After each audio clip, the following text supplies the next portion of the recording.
ہاں ٹھیک ہے، ہمارا شمار ان بچوں میں نہیں ہوتا تھا کہ جنہیں بہت زیادہ پیمپرڈ کیا جاتا ہے، لیکن ہماری گنتی ان میں ضرور ہوتی تھی کہ جب ہمیں اسکول میں کبھی ڈانٹ یا جھاڑ پڑ جاتی تھی تو ہم کبھی بھی گھر آ کر اپنے والدین کو بتانے کی قطعاً غلطی نہیں کیا کرتے تھے، کیونکہ ہمیں معلوم تھا کہ ہمارے والدین کے نزدیک ہماری محبت سے زیادہ ہمارے اساتذہ کا احترام ہے،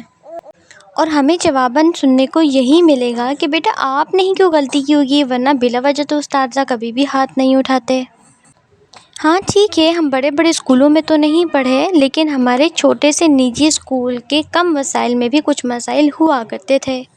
کہ ہم پانی کی بوتل تو اسکول ضرور لے کر جایا کرتے تھے، لیکن ہم کوشش کیا کرتے تھے کہ پانی کم سے کم گھونٹ پیا جائے، اور وہ پانی ہمارے جسم سے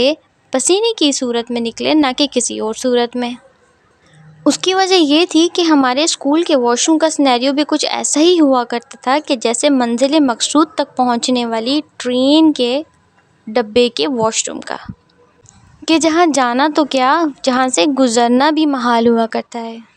ہاں ٹھیک ہے، ہمیں بہت زیادہ تو نہیں، لیکن ہمیں ایک محدود خرچی ضرور ملا کرتی تھی، جو کہ ہم اپنے آدھے گھنٹے کے ہاف ٹائم کے شروع کے 5 کے 10 منٹ یہ سوچنے میں گزار دیا کرتے تھے کہ آیا ہم اپنی اسکول کی کینٹین سے سموسے یا پاپڑ لے لیں، یا پھر چھٹی کے بعد باہر کھڑے ہونے والے ریڑھی والے انکل سے دال والے برگر اور تھیلی میں بوتل،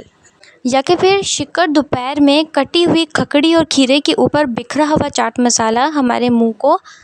پانی سے بھر دیا کرتا تھا، یا پھر وہ بھی آپشن تھا۔ جب ہم کسی پایہ تکمیل کو پہنچ جایا کرتے تھے تو ہم اپنی کینٹین کی طرف روانہ ہو جایا کرتے تھے، اور کینٹین کا حال کچھ یوں ہوتا تھا کہ جیسے آپ نے تازہ تازہ گھر کی صفائی کی ہو، لیکن کہیں ایک شکر کا ٹکڑا پڑا رہ گیا ہو، اور ساری کی ساری مکھیاں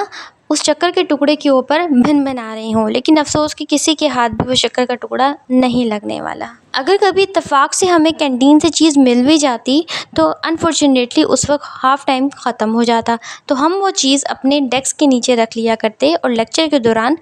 کھایا کرتے تھے۔ مزے کی بات تو یہ ہے کہ ہمیں جن بھی مسائل کا سامنا تھا وہ تمام مسائل ہمارے لیے بے معنی تھے، شاید کہ اس کی وجہ یہ ہے کہ بچپن میں آپ کو چھوٹی سے چھوٹی چیز سے بھی بہت زیادہ خوشی ہوتی ہے، اور بڑے سے بڑے دکھ کو بھی آپ بہت جلدی بھول جایا کرتے ہیں۔ بچپن کا وہ بچپنا یاد آتا ہے، کاش کہ لوٹ آئے وہ زمانہ، خوش رہنا یاد آتا ہے۔